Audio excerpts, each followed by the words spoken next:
Hello again everybody and welcome back to Startropics.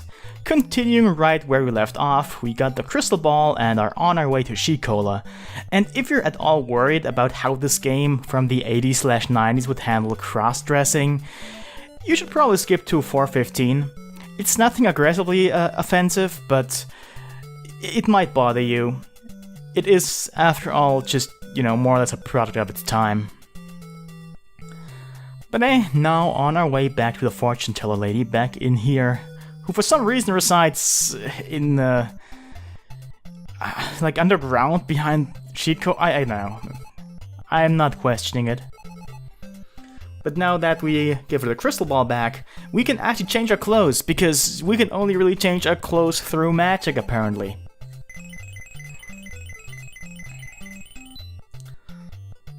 And as a kid, I really wanted to play through the entire game as a girl because I wanted to see red more. Red is my favorite color.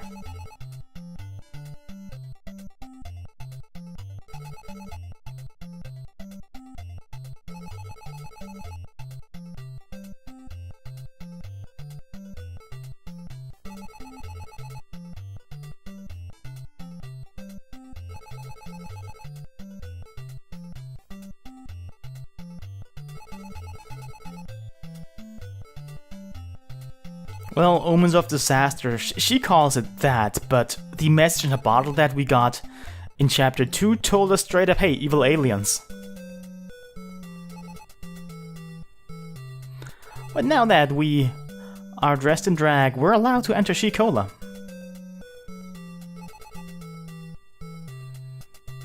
Kind of an Amazon castle society thing, which is weird because they're all training to be warriors, but there doesn't seem to be any war going on, like anywhere.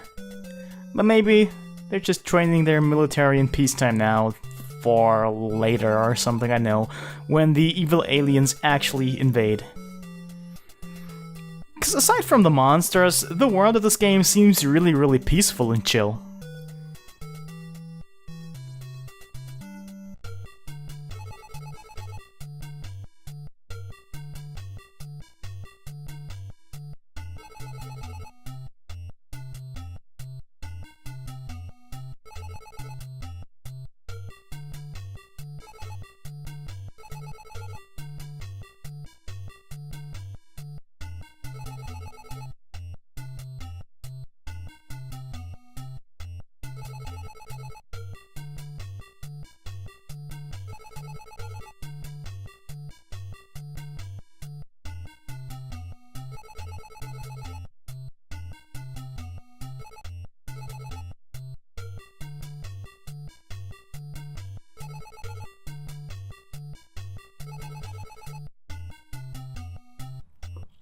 Okay, now that we've proven that we can straight up kill monsters with a yo-yo, and kill ghosts with a yo-yo, and do many things that should not be possible with a yo-yo, we get a real weapon. I assume that means we're gonna clean house. Anyway, she told us to talk to her head warrior to get the solution to the secret puzzle that is incredibly difficult to solve, and we could have just solved an accident if the game would have let us. We just need to shout abracadabra and jump 10 times! Yeah, that's it. That's it. Oh well. But now that we know what to do, we can finally progress. We could have just skipped this entire part, honestly, just if we had known, but the game just really wouldn't let us. There's this tunnel up ahead here. Kinda blocked our path, but now that we have a better weapon and know the secret solution to the secret puzzle, we can do it. Okay then, let's do it. Abracadabra. 1, 2, 3, 4, 5, 6, 7, 8, 9, 10. Wow! We've done it! Whew. The game gives us a health refill right away to make sure that we have enough health to use our new weapon, the shooting star, which requires us to have at least 6 hearts of health. If we have less, it's back to our good old yo-yo, which kinda sucks, because if you have trouble with a dungeon and die partway through, you'll restart at a checkpoint or the beginning, depending on how far you got, but you'll have 3 hearts and the yo-yo, which means you might have a harder time getting back to where you were, which kinda sucks, honestly. They should just give you a full health refill if you happen to die. But then again, this game always gives you health refill at the end of chapters, only to make you start with 3 again. So yeah. I'm not sure if this is intentional design or anything. Or if it was expected to work out the way it does.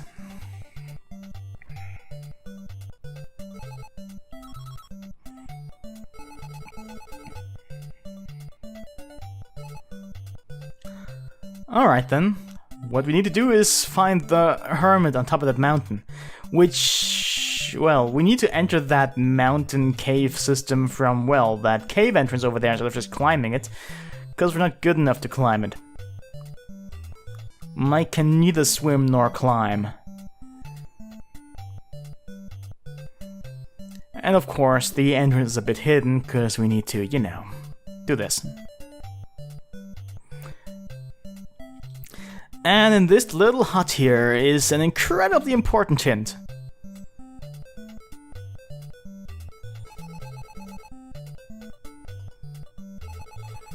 I mean, if you happen to know already what you need to do in the dungeon, this might actually qualify as a hint. But honestly, it's not that great. You probably won't keep it in mind for long enough.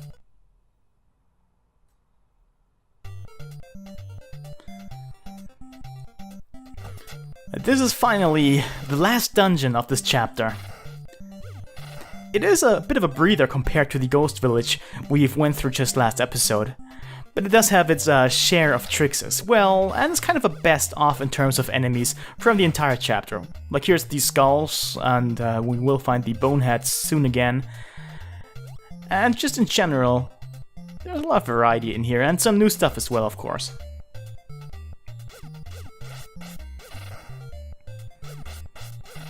Previously, those took 5 hits with a yo-yo, and now we can kill them in 3 with a shooting star. Which means, I guess, that it's not quite double damage, but a good amount of extra damage. It does at least take off at least 1 hit per enemy. Those skulls, for instance, just 1 hit now. They're exactly the same as Octots now. But again, if we die, we'll have to get through there with our yo-yo again.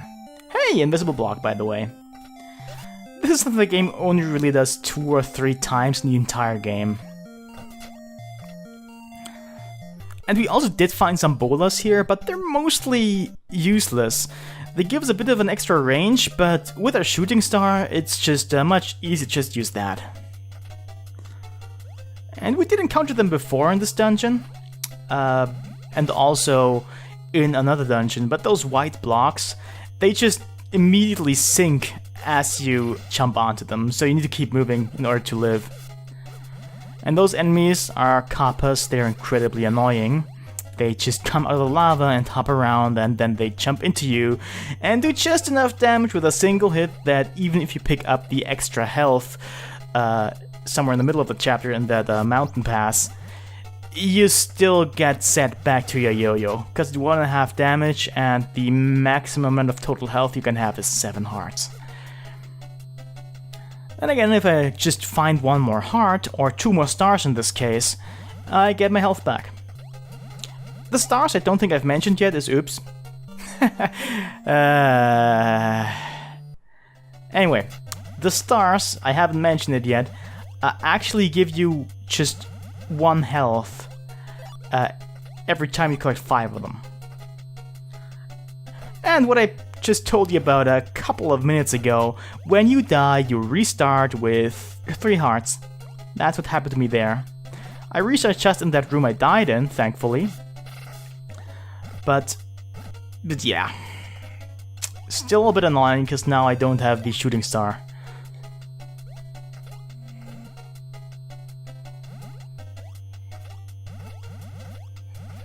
This is a bit of a... I don't know, it could stump somebody on how to actually time this, but if you realize and are good enough to jump back and forth, it's no problem. Now, what would really suck was if the first block in a room was one of those white sinking blocks.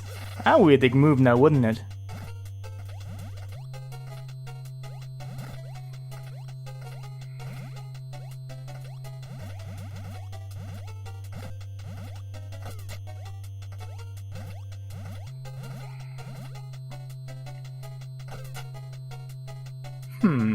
More kappas. There's more in this room, I think, but only this one is required to open the door. Then again, maybe I'm wrong, but I could have sworn it's more than them usually.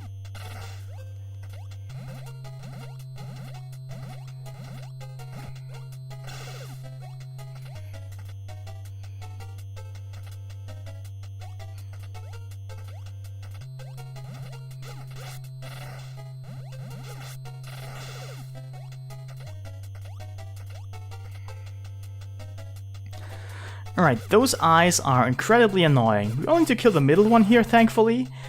And we have the shooting star, which makes it really easy to take care of them, but once we are back to our yo-yo, for whichever reason, it can be quite annoying. But thankfully we're out of the hard part now.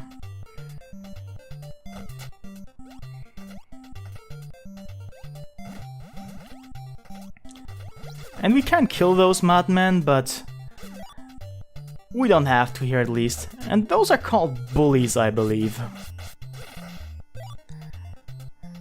They barely show up in the game at all, so it's kind of nice just to have like this more or less unique sprite just for this area.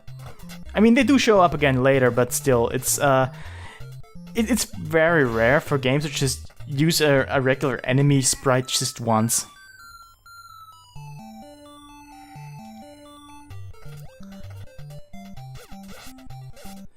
Oops. Back to the yo-yo. How unfortunate. We could see it now that I didn't kill him so quick, but these eyeballs just sip back and forth if you only let them, which happens every time you hit them. And if they're the yo-yo, you need to hit them more times than, you know, is required to kill them before they can do that. Now, I will just spoil the solution to this puzzle. What we need to do is to get to this weird bit in the water that just kind of sprays upwards. And there's no entrance there, so obviously we have to walk through a wall. The only way this is telegraphed is by looking inside that room and noticing, okay, there's something over there that looks important, but there's no real entrance here.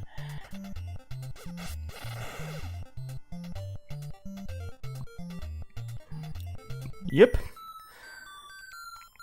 And that's what that poet meant when he said that just something lifts spirits high. I know. Again, it's something that you probably won't remember for long enough and you won't make the connection. But now we're on top of the mountain. And we can talk to the hermit. To, what's our goal again? Oh right, Bananette.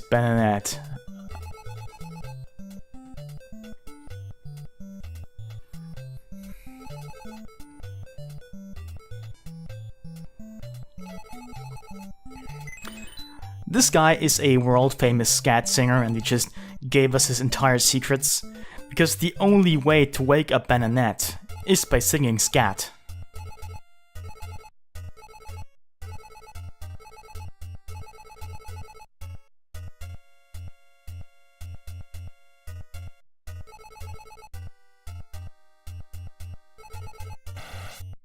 I wasn't kidding.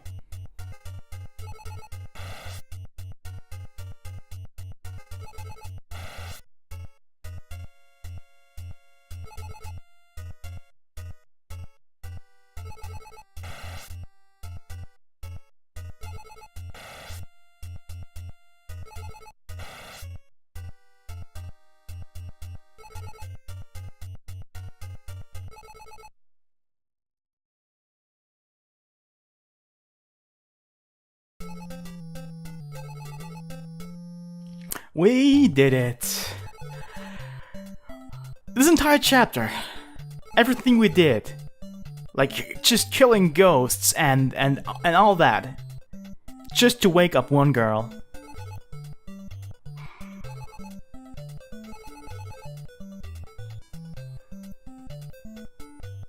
Alright, we can do nothing but leave now. They will just straight up not let us back in, they want us to go. And while the next chapter is probably the worst in the game, we will also get to see what this game's probably the most well known for. So, as these villagers bid us farewell, so do I, because this is my gimmick now. See you next time.